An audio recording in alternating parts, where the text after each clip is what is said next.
इन सभी मोर्चों पर हमने पूरे समर्पण भाव से काम किया है। हम बदलाव लाने में सफल हुए हैं। यह देश जानता है कि हमारे देश का बहुत बड़ा जनजातीय क्षेत्र नक्सलवाद की चपेट में, माओवाद की चपेट में पिछले कई दशकों से लहूलुहान हो चुका था। सबसे ज्यादा नुकसान मेरे आदिवासी परिवारों को हुआ। आदिवासी माताओं बहनों ने अपने सपने के होनहार बच्चों को खो दिया। नौजवान बेटे गलत रास्ते पर खींच लिए गए, भटकाए गए, उनकी जीवन को तबाह कर दिया गया। हमने फौलादी हाथ से काम लिया। एक समय था कभी 125 से ज्यादा जिलों में नक्सलवाद अपनी जड़ें जमा चुका था। माओवाद की चंगुल में हमारे जनजातीय क्षेत्र, हमारे जनजातीय नौजवान फंसे हुए थे। और आज 125 जिलों में से कम होते होते हम 20 पर ले आए हैं। उन जनजातीय समाज की सबसे बड़ी हमने सेवा की है। और आप देखिए, एक जमाना था जब बस्तर को याद करते ही माओवाद, नक्सलवाद, बम बंदूक की आवाज सुनाई देती थी।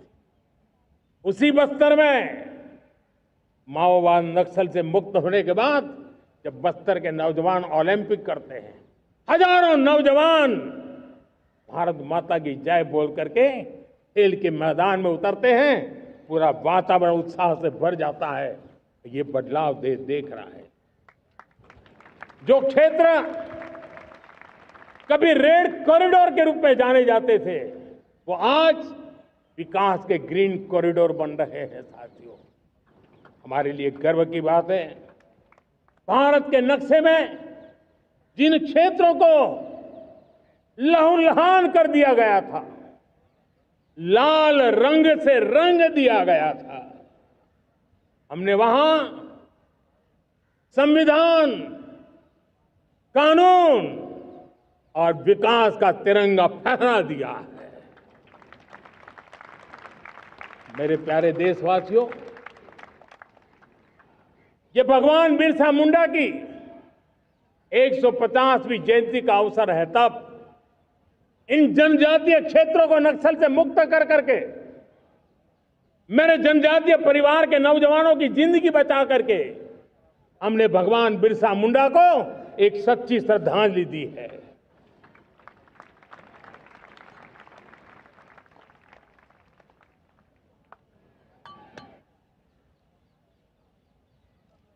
मेरे प्यारे देशवासियों, मैं आज देश के सामने एक चिंता, एक चुनौती के संबंध में आगाह करना चाहता हूं। षड्यंत्र के तहत,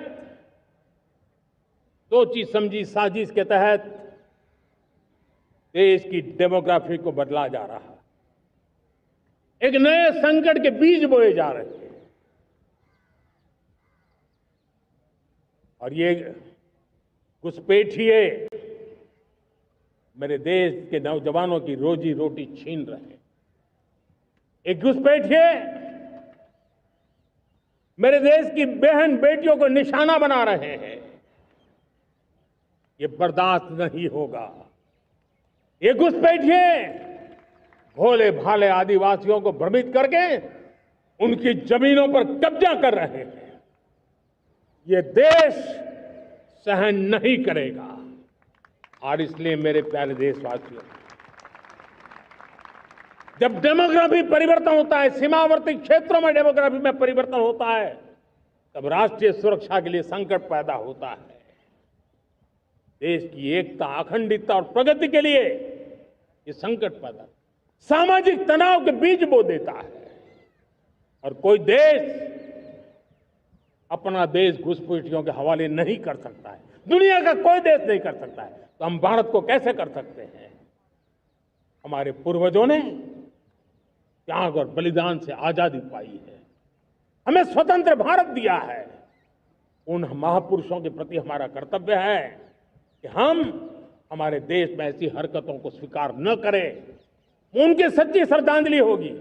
और इसलिए मैं आज लाल किले की प्राचीर से कहना चाहता हूं, हमने एक हाई पावर्ड डेमोग्राफी मिशन शुरू करने का निर्णय किया है।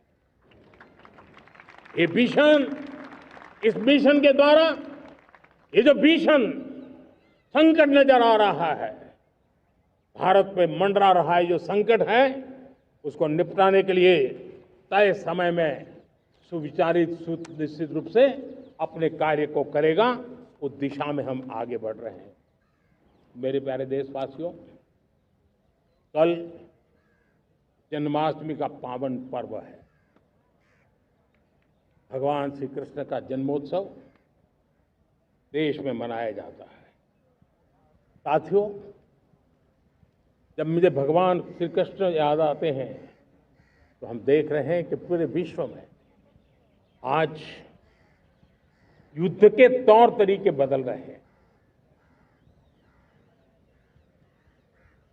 हमने देखा है कि भारत युद्ध के हर नए तौर तरीकों को निपटने में समृद्ध है। हमने ऑपरेशन सिंदूर में दिखा दिया है। टेक्नोलॉजी में जो भी महारत थी, पाकिस्तान ने हमारे सैन्य ठिकानों पर, हमारे एयरबेस पर, हमारे संवेदनशील स्थलों पर, हमारे आस्था के केंद्रों पर, हमारे नागरिकों पर मिसाइल्स, ड्रोन अनगिनत मात्रा में उन्होंने वार किया। देश ने देखा है। लेकिन देश को सुरक्षित रखने के जो प्रयास पिछले 10 साल में हुए हैं, उस ताकत का परिणाम था कि उनके हर हमले को हमारे जाबाजों ने और हमारी टेक्नोलॉजी ने तिनके की तरह बिखेर दी।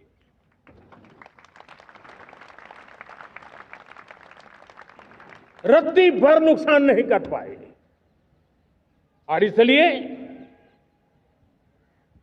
जब युद्ध के मैदान में टेक्नोलॉजी का विस्तार हो रहा है, टेक्नोलॉजी हावी हो रही है, तब राष्ट्र की रक्षा के लिए, देश के नागरिकों की सुरक्षा के लिए हमें भी, हमने जो आज महारत पाई है, वो महारत का और विस्तार करने की जरूरत है। हमने आज जो महारत पाई है, उसको लगातार अपग्रेडेड करते रहने की आवश्यकता है। और इसलिए साथियों, मैंने एक संकल्प लिया है।